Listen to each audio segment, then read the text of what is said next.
President, it is good that the Senate and the House are working on a bipartisan basis to pass a short-term spending bill to keep the government open. But make no mistake, our work is not over, because once again, we are leaving town for a long period of time, not having passed disaster aid to help survivors on Maui and elsewhere.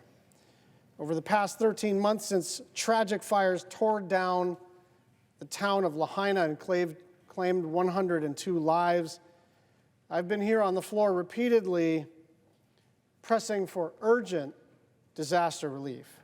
And in that time, more disasters have devastated communities all over the country. So many people on Maui and Texas and Vermont and New Mexico and California and Iowa and Florida and 20 states total, and unfortunately rising, they're waiting for help, and the federal government has not come to their aid yet. They've lost loved ones, they've lost homes, they've lost businesses, they've lost livelihoods, and all they want is help and a little bit of hope to get their lives back to something close to normal.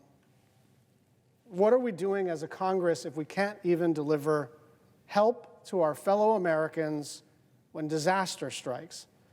So when we return in November, passing disaster aid has to be the top priority of the United States Congress.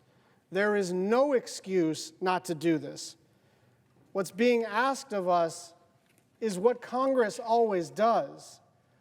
We simply need to do the thing that we've always done, which is to show up for disaster survivors and get them the help that they need. And if you are a member who represents any of the 20-odd states that need this help, we need your help. And if you are a member from one of the other 30 states, there but for the grace of God go I. It will always come around. Everyone needs disaster help. So consider it your priority, even if your state, thank God, hasn't been hit this year or last. Even if you don't have 20 or 30,000 victims waiting for help. This is an American priority, and we cannot close up shop for this Congress leaving all these Americans behind.